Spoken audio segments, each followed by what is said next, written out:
दोस्तों 1980 की बात है। 1980 में बीदर से एक नौजवान बेंगलुरु के करीब मौजूद रामनगरम आता है। रामनगरम की गौसिया कॉलेज ऑफ इंजीनियरिंग की पहली बैच का पहला स्टूडेंट बनकर मरहूम डॉक्टर मुमताज़ अहमद खान और मरहूम हाजी नबी शरीफ की ज़ेर निगरानी इंजीनियरिंग की तालीम पाता है और आज ये शख्स कई हजार स्टूडेंट्स को ज़ेवर तालीम से आरास्ता कर रहा है। कई नौजवानों को डॉक्टर इंजीनियर बना रहा है। ये शख्स कोई और नहीं डॉक्टर अब्दुल कदीर हैं। बीदर के शाहीन ग्रुप ऑफ इंस्टीट्यूशंस के चेयरमैन डॉक्टर अब्दुल कदीर को गौसिया कॉलेज ऑफ इंजीनियरिंग की पहली बैच का पहला स्टूडेंट होने का एजाज़ हासिल है। हाल ही में doctor Abdul Qadeer Ghousia college of engineering में चीफ गेस्ट के तौर पर आए। आपके हाथों गौसिया कैंपस में sir Syed Ahmad Khan PU block का इफ्तिताह अमल में आया। यहाँ पर आप देख सकते हैं, पहले कैसेट का टेप कट किया गया, फिर रिबन को कट किया गया। बात दिलचस्प है, कैसेट का टेप इसलिए कि 1980 में जब अब्दुल कदीर अपने हॉस्टल की रूम में दाखिल हो रहे थे तो उन्होंने उस वक्त अपने रूम के इफ्तिताह के लिए कैसेट का टेप बांधा और डॉक्टर मुमताज़ अहमद खान के हाथों अपने हॉस्टल की रूम का इफ्तिताह किया था। तो उसी याद को ताज़ा करते हुए मरहूम डॉक्टर मुमताज़ अहमद खान के फर्जंद और गौसिया कॉलेज के सेक्रेटरी उमर इस्माइल खान ने यहाँ टेप और रिबन के ज़रिए sir Syed Ahmad Khan PU block की इमारत का इफ्तिताह डॉक्टर अब्दुल कदीर के हाथों करवाया। तो दोस्तों 16 फरवरी 2026 बरोज़ पीर ये यादगार प्रोग्राम मुनाकद हुआ। डॉक्टर अब्दुल कदीर ने इस मौके पर स्टूडेंट से खिताब किया और इस कैंपस में बीते अपने दिनों को याद किया और ये बात कही कि उनकी शख्सियत को बनाने संवारने में गौसिया कॉलेज ऑफ इंजीनियरिंग का अहम किरदार रहा है। जनूबी Hind news report.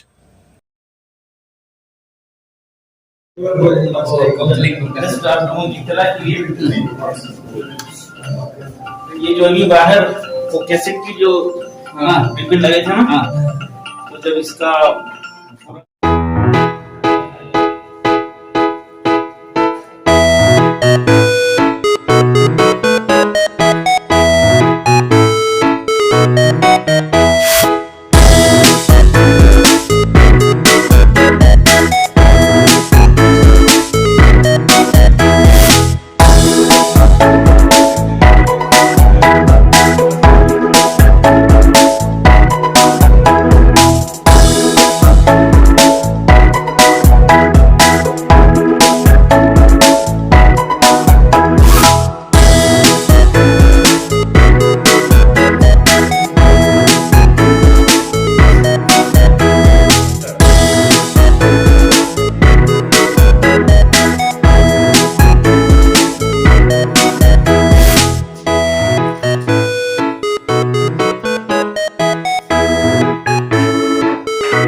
person who has received in 2025 the award of Sir Syed Ahmed.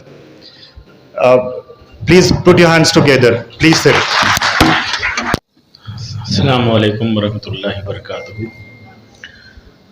Ali जनाब उमर इस्माइल खान साहब, सेक्रेटरी गौसिया इंडस्ट्रियल ट्रस्ट, हमारे साथी दोस्त इकबाल साहब, जिनका पुराना ताल्लुक़ गौसिया से है।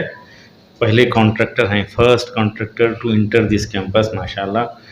नज़रुल्लाह साहब से मुलाकात हमारी बहुत पुरानी है। Principal PU college professor Ejaz साहब, principal Gousia college of engineering और दीगर स्टाफ, डियर स्टूडेंट्स, एक लगाव है मुझे गौसिया से। एक फितरी बात है, अपने मादर इल्मी से, अपने इंस्टीट्यूशन से लगाव मोहब्बत फितरी बात होती है। जैसा कि माँ से होती है, अपने वतन से होती है, वैसा ही कॉलेज से होती है। और गौसियन जो दुनिया भर में हैं प्राउडली बोलते हैं ये बात, आपकी इत्तला के लिए प्राउडली ये बात बोलते हैं कि जितनी मोहब्बत लगाओ शायद अलीगढ़ मुस्लिम यूनिवर्सिटी के बाद किसी इदारे की है या अलुमनी एक्टिव है और अपने इदारे से ताल्लुक़ रखते हैं और मिलते हैं, वो अलीगढ़ के बाद शायद गौसिया ही है। ये हमारे क्लासमेट से, बैचमेट से मैं सुना हूँ सीरियसली। और हमारे 80 बैच के स्टूडेंट्स को हम ट्रेस कर रहे हैं, ग्रुप बन रहा है माशाल्लाह। अभी कल एक मिले, आपकी इत्तला के लिए बटानिया में मेंबर ऑफ पार्लियामेंट इस स्कूल के कॉलेज के स्टूडेंट हैं और मैं यहीं से कुछ सीखा। एजुकेशन में कुछ सेवा कर रहा हूँ, खिदमत कर रहा हूँ, यहीं से सीखा। मैं देखा हूँ कॉलेज को बनते हुए देखा हूँ।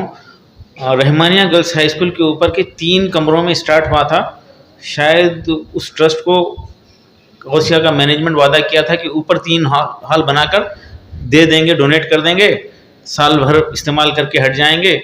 ऐसे ही हुआ। वहाँ से फिर यहाँ शेड से होते होते गौसिया नाम है, मरकज़े इल्म फ़न है, ये कॉलेज है अपना, ये शान वतन है। ये शेर जो है उस वक्त लिखा गया था। और ये मुमताज़ मिल्लत की मेहनत का हासिल कि फैज़ आपका तो चमन दर चमन है। गौसिया नाम है, मरकज़ इल्म फ़न है, ये कॉलेज है अपना, ये शान वतन है। बहरहाल मुझे लगाव है और जब भी मैं मैसूर जाता हूँ आता हूँ तो यहाँ देखकर खुशी होती है। वो पुराने स्टाफ याद हैं। और रहीम कब तक थे पता नहीं, रहीम थे, बुढ़ान साहब थे। जी, मैं रहीम को बार बार बोलता था कि वो लॉटरी लेना बंद करो, लॉटरी लेना मत। बेचारा जो है चप्पल में घूमता था, लॉटरी पे खर्च करता था। और भी कुछ चीज़ें थी जो मैं यहाँ कोशिश करता था, एक खैर की चीज़ को फैलाने के लिए, बुराई को रोकने के लिए स्ट्रगल करता था यहाँ पे भी था। और वही चीज़ है जो काम में आ रही। डॉक्टर मुमताज़ अहमद ख़ान के कंट्रीब्यूशन को देखा हूँ मैं। और जिस वक्त मुझे एहसास हुआ कि बीदर में एक स्कूल होना चाहिए तो वो सारी बातें याद आई गई। इन्हीं के नक्शे क़दम पे चलकर अब इंडिया भर के 115 कॉलेजेस में हम खिदमत कर रहे हैं। 45,000 स्टूडेंट्स हमारे हैं और अभी 4 कंट्री में हमारी एजुकेशनल सर्विसेज चालू हैं और मज़ीद एक्सपेंशन चल रहा है। और हम स्टूडेंट को कुछ बनाना चाहते हैं। यहाँ पर पीयू स्टार्ट हो रहा है, ये मेरी देरीना ख्वाहिश थी। मेरी ख्वाहिश थी कि यहाँ पर एक पीयू कॉलेज शुरू हो और जहाँ पर बच्चों को मेहनती बनाया जाए, और एक कल्चर, एक डिसिप्लिन दिया जाए, तमाम किस्म के डिस्ट्रैक्शन से बचाया जाए, वक्त की भी हिफाजत उनकी यहाँ पे हो जाए। ये मेरी ख्वाहिश थी। यहाँ पे शुरू हो गया है और ज़ाहिर है हॉस्टल है। मैं चाहता हूँ कि हॉस्टल्स के साथ बड़े बड़े कैंपसेस शुरू हों, हॉस्टल के साथ शुरू हों। और जो कुछ भी लास्ट 37 ईयर्स में बीदर में बना है डिसिप्लिन, कल्चर, सिस्टम, वो इंडिया भर में फैल जाए। मैं बता रहा था बीदर में 6,000 स्टूडेंट्स हॉस्टल में हैं, 6,000 स्टूडेंट्स हॉस्टल में हैं, इंडिया भर के हैं और तमाम डिस्ट्रैक्शन से बचे हुए हैं। हिंदू, मुस्लिम, गरीब, अमीर सब एक साथ रहते हैं, सब एक साथ रहते हैं। एक प्यार और मोहब्बत का मैसेज पूरे इंडिया भर को दे रहे हैं। और यही खूबी यहाँ पर गौसिया में मैंने सीखा था। यहाँ पे सबके लिए मौका है, सबको मौका दिया जाता है। मेरे कई हिंदू दोस्त आज भी माशाल्लाह हम मिलते हैं। राजन सिंह से लखनऊ में मुलाकात हुई, हमारा ख़ास दोस्त यहाँ का जो है क्लासमेट, बहरहाल पीयू की अहमियत ज़्यादा है। बच्चे काबिल बनकर इंजीनियरिंग में जाएं या किसी और कोर्सेस में जाएं तो यहाँ पे बड़ी तादाद में स्टूडेंट्स रहें और एक सिस्टम को फॉलो करें। सुपरवाइज स्टडी का कोई सिस्टम यहाँ पे पीयू में है नजरुल्लाह साहब? Supervise study, supervise after college और सुपरविजन नहीं, सोने तक हो नहीं, उनको जो है जो होना चाहिए, जो हम कर रहे हैं गुज़िश्ता 30 ईयर से कर रहे हैं और उसी को फैलाना चाहते हैं, उसी को फैलाना चाहते हैं। आप लोग कोशिश कीजिए टोटल सुपरवाइजन 24 आवर्स निगरानी हो, 24 आवर्स निगरानी हो और सुपरविजन में स्टडी हो रात में 9 बजे तक 10 बजे तक। जो मैं महसूस किया हूँ और जो हमारे पास शाहीन में सिस्टम है वो अगर इम्प्लीमेंट हो जाए तो रियली इसका बड़ा बेनिफिट होता है। मुझे तजुर्बा है यहाँ पे, जब मैं गौसिया में हॉस्टल में था तो हम लोग कभी डिस्कशन में टाइम लग जाता, रात में 2-3 बजे तक टाइम वेस्ट हो जाता था। हर वक्त अलग अलग स्टूडेंट आते थे रूम में और गुफ्तगू होती थी, टाइम वेस्ट होता। तो सुपरवाइज स्टडी की अहमियत है और जहाँ कहीं भी ये सुपरवाइज स्टडी है, मौलाना अजमल साहब गुवाहाटी से तशरीफ़ लाए थे, वो सिस्टम देखे वहाँ पे इम्प्लीमेंट करे हैं। आज माशाल्लाह शायद इंडिया में टॉप 3-4 इंस्टीट्यूशन में से हैं जो नीट का रिज़ल्ट दे रहे हैं माशाल्लाह। और लखनऊ में ग्रेविटी एक है, वो भी आए, वो लोग तफसीलात देखिए बीदर में, उसको इम्प्लीमेंट कर रहे हैं, रिजल्ट्स आ रहे हैं। महाराष्ट्र में 2-4 इंस्टीट्यूशन हैं, मालेगांव में माशाल्लाह मोर देन 100 स्टूडेंट्स को मेडिकल कॉलेजेस में भेज रहे हैं। हम बीदर में इंडिया के 1% गवर्नमेंट मेडिकल सीट दे रहे हैं, more than 500 seat every year. अभी आपके सेक्रेटरी उमर इस्माइल खान साहब बता रहे थे आप पास स्कॉलरशिप के लिए बच्चे आते हैं लेने के लिए। More than 100 students BMC Bangalore medical college में शाहीन के हैं, जिसमें अक्सरियत गरीब बच्चों की है जिसको स्कॉलरशिप दी जाती है। देखिए आप मेहनत कीजिए, दुनिया आपको साथ देने के लिए तैयार है, दुनिया आपके साथ देगी इंशाल्लाह। और मैं यहाँ देख रहा हूँ एक तरफ खुशी हो रही है और एक तरफ अफसोस हो रहा है, बेटियों की तादाद ज़्यादा है और बेटे कम होते हैं। ओवरऑल परसेंटेज क्या है हमारे प्रोफेसर साहब, बॉयज़ एंड गर्ल्स का परसेंटेज क्या है? 60 गर्ल्स हैं, 60 बॉयज हैं, 40 गर्ल्स। कुछ तो जान बाकी है अभी, वरना जैसा कि मुझे बताया गया लखनऊ में आनंदीबेन पटेल से गुफ्तगू हो रही थी, गवर्नर उत्तर प्रदेश से, तो बड़ा अफसोस का मुजाहरा कर रहे थे और मैं भी उस बात को महसूस कर रहा हूँ। कई सालों से बेटियाँ पढ़ रहे हैं और बेटे गायब होते जा रहे हैं यूनिवर्सिटी से। ये अनबैलेंस अगर बाकी रहा तो ख़ानदानी निज़ाम दरहम बरहम हो जाएगा, बड़ा नुकसान में आएगा और इसके लिए ज़्यादा वक्त नहीं लगेगा, 5-10 साल में ये ऐसे हालात आ सकते हैं। इसलिए बेटों से मेरी गुजारिश है कि अपना ख्याल रखिए, एहसास के साथ अपने आप को तैयार कीजिए कि आपको इज़्ज़त की ज़िंदगी गुजारना है, रिस्पेक्ट की ज़िंदगी गुजारना है और आने वाली नस्लों को कंट्रीब्यूट करने वाले आपको बनना है। ये एहसास बेटियों को है और ये बेटों को ये एहसास ख़त्म होते जा रहा। मैं पूरे इंडिया भर में जहाँ कहीं भी घूम फिर रहा हूँ, इस बात की रिक्वेस्ट कर रहा हूँ। और अच्छी बात है कि बेटियाँ पढ़ें, माशाल्लाह बहुत अच्छी बात है, लेकिन ये अनबैलेंस ख़तरनाक साबित हो रहा है। तो इस पर तवज्जो दीजिए, मेहनत कीजिए और हम वो डिस्ट्रैक्शन फ्री। अब पता नहीं इंजीनियरिंग के स्टूडेंट्स का मोबाइल के फ़ोन का इस्तेमाल कितना होता है, आई डोंट नो, लेकिन पीयूसी के बच्चों को तो मैं 100% बग़ैर मोबाइल के जीने की आदत हम डाल दिए हैं। अल्हम्दुलिल्लाह 6000 स्टूडेंट हैं बग़ैर मोबाइल के जी रहे हैं माशाल्लाह, और उनको एक लुत्फ़ आ रहा है ज़िंदगी का। पता नहीं मोबाइल मोर देन 4 आवर्स, कितने हैं हमारी बेटियां हाथ उठाएं, more than 4 hours mobile use करते हैं, हाथ उठाइए, just raise your hand. More than 4 hours, more than 50% student हैं जो more than 4 hours, 7 hours, 10 hours mobile का इस्तेमाल कर रहे हैं, करते हैं। ये लोग जानते हैं, हेजिटेट कर रहे हैं।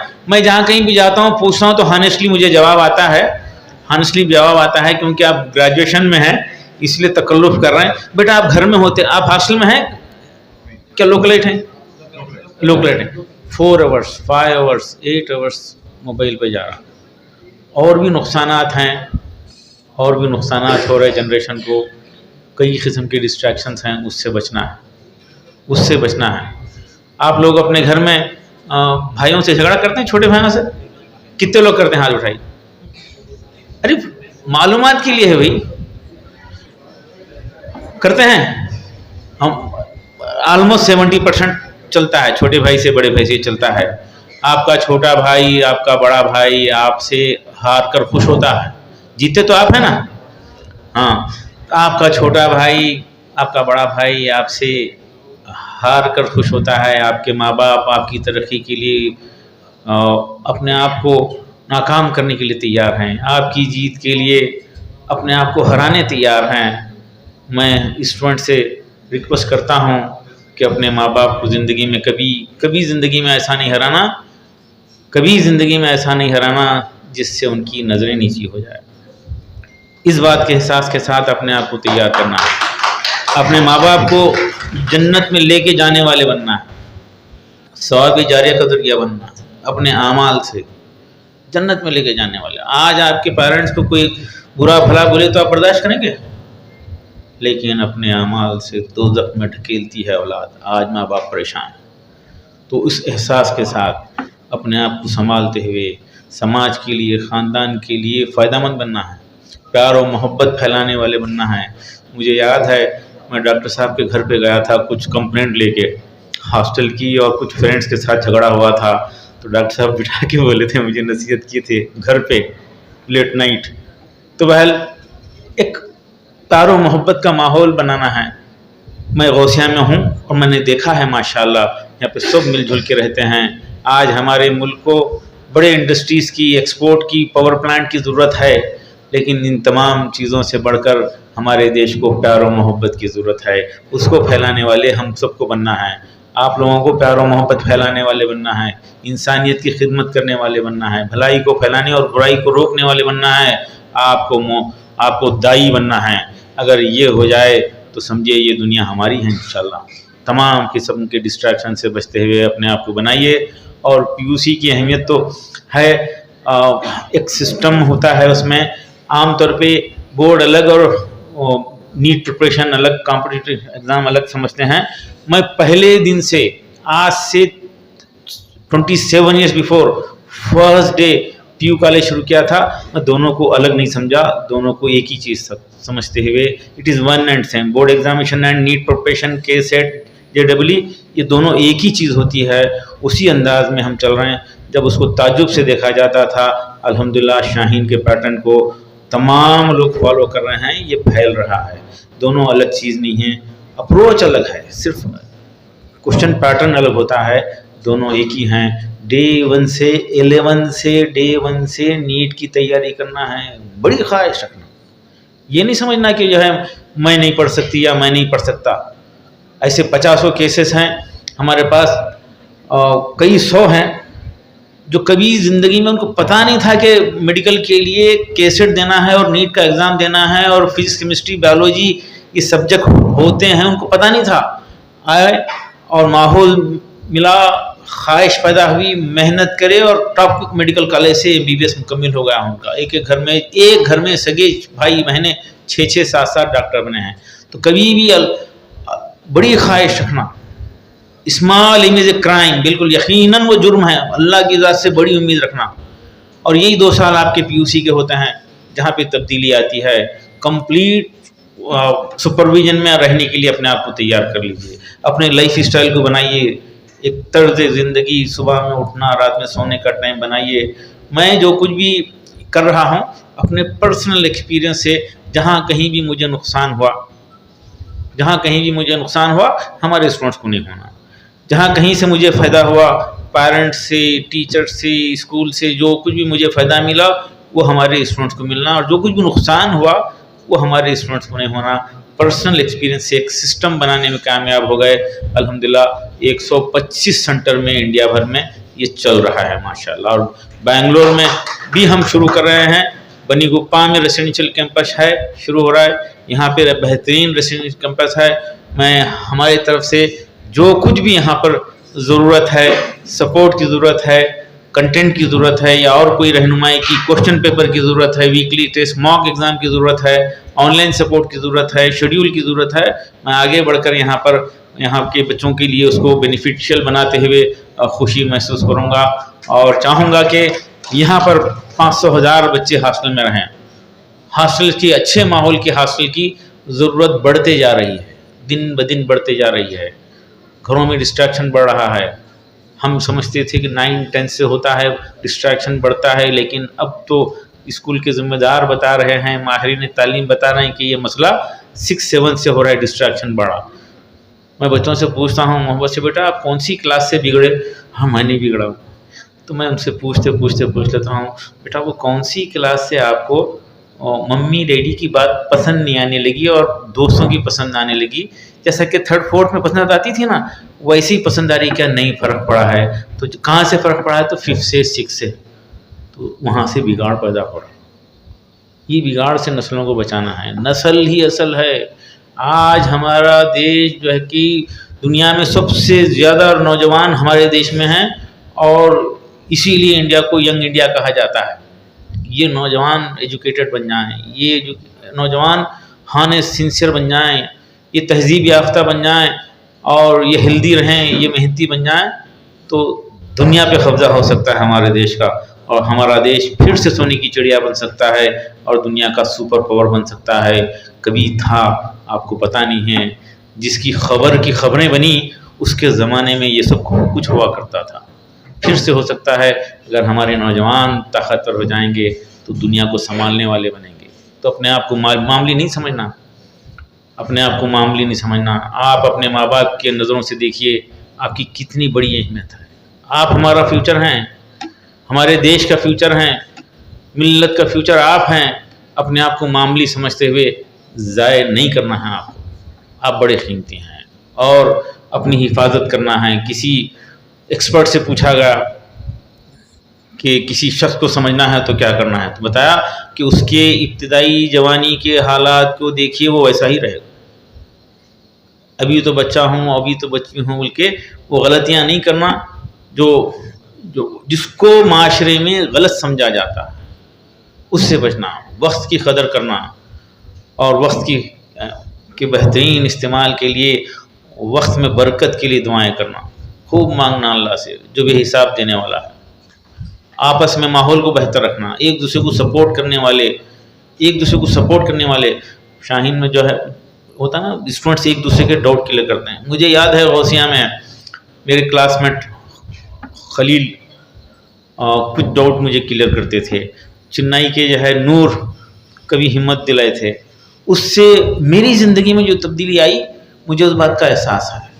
देखिए, आपस में एक दूसरे को सपोर्ट करने का माहौल बनाइए, स्पेशली पीयू के स्टूडेंट हो या इंजीनियरिंग के स्टूडेंट हो। डाउट क्लियर करना, गाइड करना। यहीं पे हॉस्टल में हम बैठे हुए हैं, दूसरे दिन इंजीनियरिंग ड्राइंग का एग्ज़ाम है, रात में डिस्कशन हो रहा है। अब्दुल्ला शरीफ की ड्राइंग की बुक लिए, उसमें एक क्वेश्चन था, बेंगलोर मैसूर रोड का स्केल बनाना है। चलो ठीक है, ये क्वेश्चन कर लेंगे, डिस्कशन कर लिए। दूसरे दिन सुबह में वही क्वेश्चन आ गया। तो ज़रा सा सपोर्ट से कितना बड़ा फ़र्क पड़ता है। 100 मार्क्स का एक क्वेश्चन, 100 आउट ऑफ 100। तो ये एक दूसरे को सपोर्ट करना। हॉस्टल में रात में देर तक वक्त, क्या तरीका है हॉस्टल में? कोई निगरानी करता है रात में आपकी? कितना वक्त ख़राब होता है हॉस्टल में बातचीत में?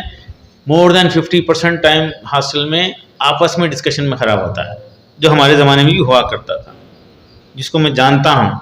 इसलिए हम जो है शाहीन में वो डिस्ट्रैक्शन फ्री माहौल बना लिए। सुपरविज़न में, सारी तालीम सुपरविज़न में होती है, तो वो माहौल यहाँ पे बन जाए। मैं गया था गुवाहाटी, वहाँ पे मौलाना अजमल साहब का, अजमल फाटी के नाम से शुरू किए थे, जस्ट स्टार्ट किए थे। बताया कि टीचिंग हो गई और 3 बजे उनको हॉस्टल में छोड़ देते हैं।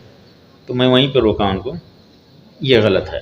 सारी स्टडी सुपरविज़न में कराइए, इमीडिएट फॉलो करे, कुछ लोगों को भेजे, वो वीज़र आए, देखे और उसको इम्प्लीमेंट करे। आज इंडिया में टॉप 3 इंस्टीट्यूशन में हैं जो मेडिकल के सीट दे रहे हैं माशाल्लाह। तो ये सुपरविज़न जो है आपके लिए ज़्यादती जुल्म नहीं है, आपकी मदद के लिए है। तो कोशिश कीजिए, निगरानी में स्टडी कीजिए, अपने आप को बनाइए। बहल मैं आता रहूँगा, जैसा सेक्रेटरी साहब की ख्वाहिश है। मैं इंशाल्लाह शाहीन का पूरा सपोर्ट गौसिया के साथ पहले से है, और इंशाल्लाह आइंदा जब कभी भी हो, क्योंकि मैं डॉक्टर मुमताज़ अहमद ख़ान साहब से बहुत कुछ सीखा हूँ। बल्कि बीदर में अलमीन का पहला हाई स्कूल जो शुरू हुआ था उसमें एडमिशन नंबर 2 मेरा है, हाई स्कूल में एडमिशन नंबर 2 मेरा है। और पता चला था कि गौसिया कॉलेज का परमिशन मिला है, तो मैं बेंगलुरु पहुंचा और फॉर्म नंबर 1 मुझे दिया गया था और 2 दिन रोककर प्रिंटर के पास से बंडल आया तो मेरे सामने खोल के डॉक्टर साहब अपने हाथ से मुझे दिए थे जो है माशाल्लाह। तो वो डॉक्टर साहब का जो है सपोर्ट, हिम्मत अफजाई मेरे साथ रही। और वो एक वाक़या जो मैं वादा किया था प्रेस वालों को कि बताऊंगा, अभी ब्लॉग का इनाग्रेशन हुआ और वो टेप रिकॉर्ड की जो कैसेट होती है उसकी रिबन लगा के हम उसको कट करते हुए इस ब्लॉग का अभी इनाग्रेशन करके आए हैं। तो पूछ रहे थे कि ये क्यों, तो जब ये ब्लॉग बन रहा था उससे 15-20 दिन पहले हम लोग स्ट्राइक कर रहे थे, काफ़ी शोरगुल चल रहा था। प्रिंसिपल साहब शायद ज़हीर साहब थे, यहाँ पे ज़हीर साहब मौजूद थे और डॉक्टर मुमताज़ अहमद खान साहब दूर ठहर के देख रहे थे कि क्या हो रहा, इंतज़ार कर रहे थे। मुझे भी बेचैन था कि जाके इन्वॉल्व क्यों नहीं हो रहे। तो बस 15-20 मिनट, आधे घंटे के बाद डॉक्टर साहब करीब में गए, क्या बात है, तो बोले हॉस्टल जो है हमको जल्दी नहीं मिल रहा और वो पुराने हॉस्टल में हाजी नगर में एक शेड में है हम। तो डॉक्टर साहब इन्वॉल्व होके बोले मैं ठीक है, मैं 2 तारीख को आ रहा हूँ, दिल्ली जाऊँगा और 1 को वापस आऊँगा, आपको 6 को हॉस्टल मिल जाएगा। तो मैं ये समझा कि शायद समझाने के लिए बोल रहे हैं। अल्हम्दुलिल्लाह 1 तारीख को कुछ वापस आए दिल्ली से और एक वैन भर के इलेक्ट्रिशियंस को लेके आते थे। 3 दिन तक इलेक्ट्रिशियंस के साथ आके पूरी बिल्डिंग में ऊपर नीचे घूम फिर के उस कैंपस को तैयार करे और मेरे को बुलाए, देखो खजीर तुम्हारा हॉस्टल तैयार होगा। तो हम शिफ्टिंग के लिए तैयारी कर रहे थे और मेरे साथ एक राजीव एस केरला के स्टूडेंट थे, वो मेरे रूममेट बन गए और डॉक्टर साहब वहाँ मौजूद थे। तो मुझे लग रहा था कि डॉक्टर साहब के हाथ से मेरे रूम का इनाग्रेशन कर लेंगे।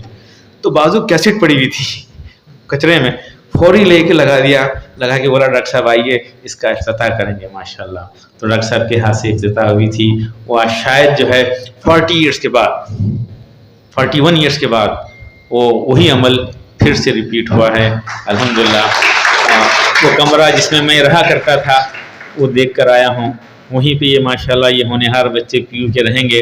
हॉस्टल को प्रेफर कीजिए, वो जो गवर्नमेंट हॉस्टल में हैं आप, मैं सुना अच्छा है कि आपका टिफ़िन लंच आ जाता है, ठीक है। ऐसा कुछ कीजिए कि आप रात में 8 बजे तक यहाँ पे सेल्फ स्टडी कीजिए, निगरानी में पढ़िए और वहाँ जाकर भी कुछ माहौल में पढ़िए। उसूलन जो है आपको 10 बजे रात तक सुपरविजन में पढ़ना है, अंडर सुपरविजन पढ़ना है और लास्ट तक आपको जो है कोशिश में लगे रहना है। मैं अक्सर पूछता हूँ पीयू के स्टूडेंट जो किसी वजह से फेलियर होते हैं या रिपीट करने आते हैं, मार्क्स नीट में कम हैं, मैं पूछता हूँ, पहले ज़्यादा पूछता था, हर इंडिविजुअल को समझता था, बेटा क्यों ऐसा हुआ, तो बताते हैं कि हम लास्ट में गलती करें। शायद आप लोगों को भी अंदाज़ा है, आप सब पीयूसी करें ना, जूनियर कॉलेज करके आए, लास्ट में गलती करें। और एक गलती करते थे, हमारे दोस्तों की वजह से मुझे नुकसान हुआ। तो ऐसा हॉस्टल का कल्चर हो, दोस्तों की तरफ से भी नुकसान ना हो और आप लोग लास्ट तक अपनी कोशिशें करें।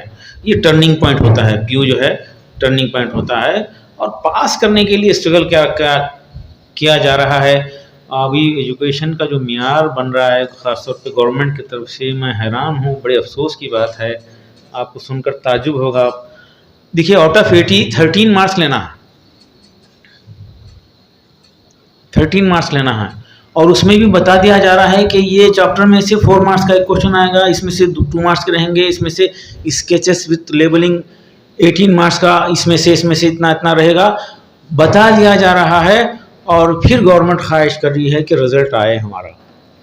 कितने अफसोस की बात है, 3 दिन स्टडी करके बच्चा पास हो सकता है। मैं कमिश्नर ऑफ पब्लिक इंस्ट्रक्शन के सामने, मिनिस्टर के सामने बोल रहा हूँ, लेकिन ध्यान नहीं दे रहे लोग। 3 दिन पढ़ के होता है, बच्चा 9 तक आ रहा, 60% बच्चे गवर्नमेंट स्कूल में हैं, उसमें से 50% बच्चों को लिखने पढ़ने नहीं आता। अगर उनको लिखने पढ़ने आता है, मैथ्स और लैंग्वेज में ठीक हैं, तो 3 दिन पढ़ के एक सब्जेक्ट बच्चा पास हो सकता है। हमारे कर्नाटका में 40% बच्चे 10th में फेल हो रहे हैं। ये बेसिक को ठीक करने के लिए मैं इंडिया भर में घूम रहा हूँ। अभी तालीमी बेदारी कारवान के नाम से 100 शहरों में हमारे डिफरेंट ग्रुप कई स्टेट्स में डिफरेंट ग्रुप घूम रहे हैं। मैं गुज़िश्ता 15 दिन से राउंड लगाते हुए अल्हम्दुलिल्लाह आज गौसा पहुंचा हूं। कल शाम तक प्रोग्राम्स हैं हमारे, रामनगरम सिटी में भी है, मैसूर में भी है। मैसूर में हमारी एक फ्रेंचाइजी का इनाग्रेशन भी है। और रिक्वेस्ट कर रहा हूं कि ये बेसिक ठीक हो जाए बच्चों का। हम ड्रॉप आउट बच्चों को इम्प्रूव करने के लिए एक स्पेशल प्लान बनाए हैं। AIC उसका नाम है, स्पेशल डिपार्टमेंट है, एकेडमिक इंटेंसिव केयर यूनिट। किसी भी किस्म का ड्रॉप आउट हो, कभी ज़िंदगी में बच्चा स्कूल नहीं गया हो, स्कूल ने निकाल दिया है, 3 साल से फेल हो रहा है, 2 साल से फेल हो रहा है, ऐसे बच्चों को लेकर हम उनकी बेसिक ठीक करते हैं। एकेडमिक इंटेंसिव केयर यूनिट में रख के उनकी मैथ्स और लैंग्वेजेस ठीक करके उनको मतलूबा क्लास में डालते हैं और बच्चा आगे बढ़ो। किसी वजह से कमज़ोरी आज भी इंजीनियरिंग कॉलेज में भी है और किसी वजह से कमज़ोरी है तो आप अपना बेसिक ठीक कीजिए, आप आगे बढ़ेंगे इंशाल्लाह। सिर्फ पास होना टारगेट नहीं, सब्जेक्ट में काबिलियत हासिल करना हमारा असल टारगेट होना चाहिए। बाद में फील्ड में, जॉब में, मास्टर्स में, उसमें सब्जेक्ट से एंजॉय करने वाले बनना ये इंपॉर्टेंट है। पासिंग की अहमियत ख़त्म हो गई अब। तो आप सब्जेक्ट एक्सपर्ट बनने की कोशिश कीजिए, उसमें डेप्थ के साथ नॉलेज हासिल करने की कोशिश कीजिए। उससे डिस्कशन के ज़रिए होता है, डिस्कशन के ज़रिए होता है, आपस में एक दूसरे के एक्सप्लेनेशन से होता है। उसका एक्सपीरियंस मुझे यहाँ पे इसी हॉस्टल में रहकर हमारे फ्रेंड्स के साथ 1-2 टॉपिक पे हम जो डिस्कशन किए थे, आज तक भी मुझे उस टॉपिक का लुत्फ़ आता है, मज़ा आता है सब्जेक्ट को समझने में। तो डिस्कशन करते हुए सब्जेक्ट को समझिए। और PUC के स्टूडेंट ख़ास तौर पर ये मत समझिए कि मैं बोर्ड ही करूँगी, मैं डॉक्टर नहीं बन सकती, ऐसा नहीं है। आप इरादा कीजिए, इंशाल्लाह डॉक्टर भी बन जाएंगे। बड़े से बड़ा कोर्स की ख्वाहिश रखिए, बड़े से बड़े कोर्स की ख्वाहिश रखिए।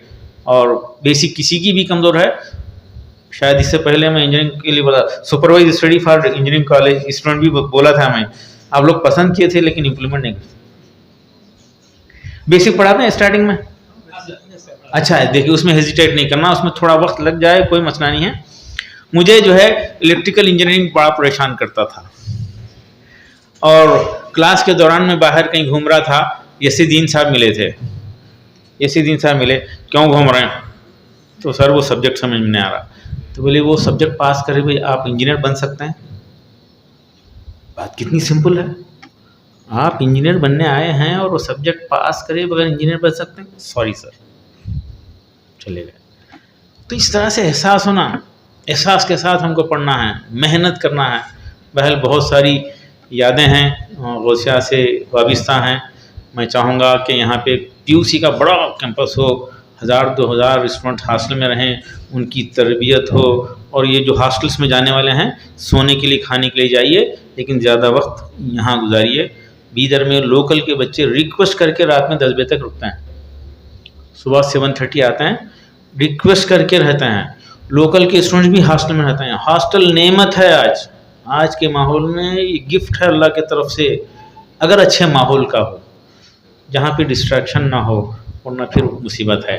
बहल गौसिया के ज़िम्मेदारान को और अली जनाब उमर इस्माइल ख़ान साहब को और दीगर ज़िम्मेदारों को मैं मुबारकबाद दूँगा और चाहूँगा कि यहाँ पे ख़ास तौर पे PUC कुछ बड़ी तादाद में स्टूडेंट रहें, मेहनती बने और दुनिया भर की यूनिवर्सिटीज़ पे कब्ज़ा करने वाले बने।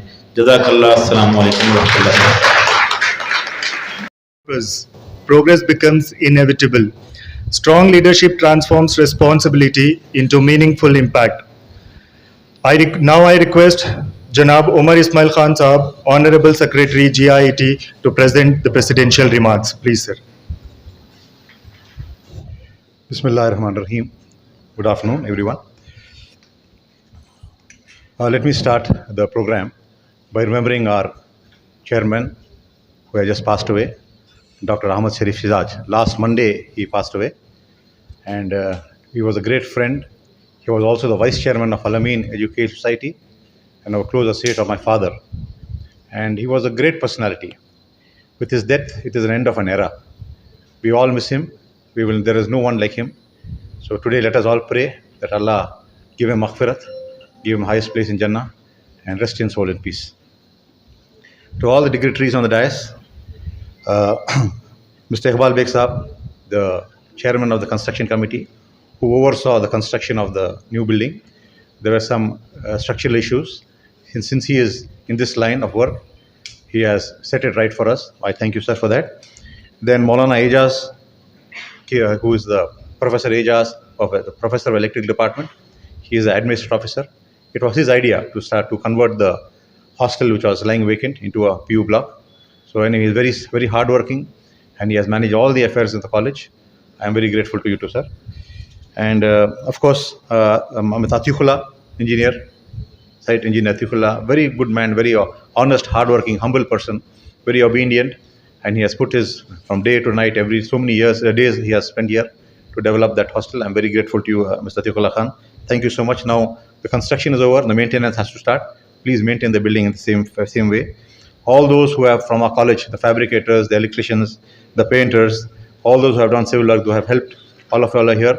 The in-house team, I am very grateful to all of you. Now today we have Abdul Khadir Saab, and a great man with a noble vision. And just when we called him, when I called him up and asked him to be the chief guest, he was in Saudi Arabia.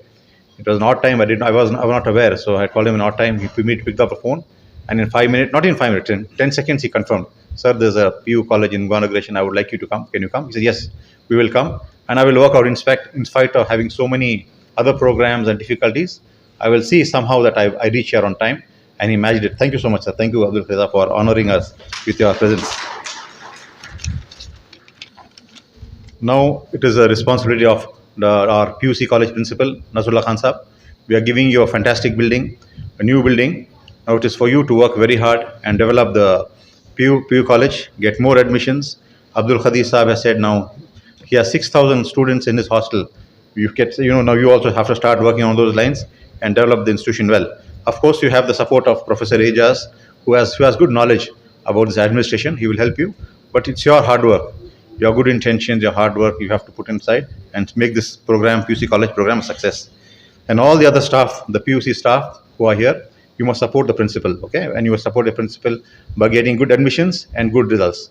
Good results will automatically get good admissions. Once your students are your biggest ambassadors. If they go out and say, yes, the teaching is good in Ossia, the infrastructure is good, we have got good results, and because we studied here, now we are going for NEET and KSET, then there's no need for you to go advertising and asking for seats. People will come here and join. So it is up to you to get good results and see that admissions are growing. Then I would like to tell you, people like Abdul Khadir Saab are very rare in this world. They are chosen by God for some specific purpose. He has been chosen by God to bring a great revolution in education, that too from a district like Bidar, which is a very poor district. So I would like all of y'all, whoever can, please meet him, take his blessings. Let him bless you. These people's prayers are answered by God, and maybe with your blessings, with his blessings and his good advice, you all will do well in your life. The number of medical students that he has given is innumerable. From past 25 years, 35 years, they are running Shaheen. I don't know exact number of years. Every year, 300 to 400 students are getting selected for NEET. So you can imagine how many medical doctors he has contributed to the society. If you run a medical college, your intake is about 150 students. So in 10 years, you can contribute about 1,500 students, medical doctors to the society. But the way he is running the PUC college, the NEET program, about 500 medical students per year he is contributing to society. That goes on in 10 years, about 5,000 medical doctors he has provided. You will find Shaheen medical doctors all over Karnataka, all over the world. This is a great service he has provided. Once you become a doctor, you get status in society, you get a good income, you take care of yourself, you take care of your family, your khandan, everybody. If there's all of you all know, if there's one doctor in your family, then you are confident. If you feel any of us fall ill, they refer to whatever the doctor is, he's there. Let us ask him. Let us ask for his friends. Where can I go to? So one doctor in the family is such a boon. So he has provided so many doctors to society. So that is a great mission he has taken up. Now coming to Dr. N.S. Kumar sir, I congratulate you on the completion of the successful Indo-US seminar on waste management using AI tools. Thank you so much, sir. After you have come here as a principal, lot of good programs. For the past 1 year, I've seen lot of good programs are happening. Every 15 days, there's some seminar, some program. It is all due to your hard work and goodness, sir. Thank you so much. Then I also would like to inform you that Shaheen Group is giving a scholarship in my father's name, Dr. Mumtaz Ahmad Khan Scholarship. It's about 2.5 crores per year. For the past 4 years, they have given the sum of giving discounts and all that, etc., it comes up to about 2.5 crores per year, which comes up to, for the past 4 years they've been giving the scholarship. Again, I'm very grateful to you, sir, that you have not only kept my father's name, his vision and respect, but you are giving the scholarship to the poor students, so even his soul benefits, inshallah, that becomes a sawab jariyah for him. Thank you very much, sir. Also, they have a Hafiz program, so those students who go into the religious stream, they have not forgotten them also. So in those, once you become a Hafiz, they take those students, give them basic training, 9th, 10th, then make them pass their second PUC, then they take them into Shaheen, and those students also get the opportunity to become doctors. This is the great service our Shaheen, Hamare Abdul Khadir Sahib is doing. Then, lastly, I would like to thank all the students for a very patient, disciplined listening. Thank you so much for being such a good audience. So, akhiru da'wana alhamdulillah rabbil alamin. Good afternoon to one and all. It is my proud privilege to propose vote of thanks on this happy occasion of inauguration of Gausia Pre-University College New Block. First and foremost, I would like to express my deepest thanks to our distinguished chief guest, Dr. Abdul Khadir साहब. इदारों के ज़रिए शख्सियत की पहचान होती है, लेकिन कुछ शख्सियत ऐसे होते हैं जैसे डॉक्टर मुमताज़ अहमद खान साहब, हाजी नबी शरीफ साहब, डॉक्टर अब्दुल खदीर साहब, जिन्होंने अपनी काबिलियत से कुर्बानी और कौम और मिल्लत के इल्म के मैदान में वो उस चोटी पर पहुंचते हैं कि इनकी पहचान से इदारों की पहचान होती है. रहनुमा वो जो सिर्फ रास्ते नहीं मंजिलों को हासिल भी देते हैं. रहनुमा वो जो सिर्फ राह नहीं मंजिलों का हौसला भी देते हैं. डॉक्टर अब्दुल खदीर साहब जैसे लोग तालीम को एक नई पहचान देते हैं. उनकी सोच से रोशन हर एक दहलीज है. उनकी मेहनत से शाहीन की परवाज़ अजीज़ हम सब के दिल से बस यही दुआ है निकलती है. अल्लाह ताला उनकी सेहत और लंबी ज़िंदगी दे, आमीन. मेहनत के पैगाम, तालीम का जज्बा साथ लिए हर तालिबे इल्म का बुलंदी की राह दिए शाहीन का परवाज़ देने वाले अजीम रहनुमा, आप पर हमें फ़ख्र है, इसलिए कि आप गौसिया के अलुमनी हैं. Sir, your visionary leadership, unwearying dedication and contribution to the excellence in education continue to inspire us all. Your guidance has shaped not only institution but all the lives and future of countless students. We are truly grateful for your presence today and for valuable words of wisdom, encouragement you have shared with us. On my behalf, on behalf of management of GA Gausia Group of Institution, staff and student, I express my sincere thanks to you, sir. Thank you, sir. Today's president of the function, Janab Umar Ismail Khan Sahab, as all of us know that sir is visiting every alternate days and monitoring us and always solving all our problem by just his smile and always cooperate with us in bringing this all type of this program, and particularly for bringing this new block. Early morning, always whenever you see that we will reach to the college at 9, many times sir will visit from Bangalore before we reach to college. Okay. Thank you very much, sir. On my behalf, on behalf of the staff and students of Gausia Group of Institution, a heartfelt thank you, sir. जनाब उमर इस्माइल खान साहब का अंदाज ही कुछ खास है. रहनुमाई में उनकी हर मंजिल पास है. इल्म के शमा जलाकर रोशन किया हर एक राह. उनकी मेहनत से ही आज का ये नया अंदाज, आज का ये नया आगाज गौसिया प्री यूनिवर्सिटी कॉलेज का न्यू ब्लॉक है.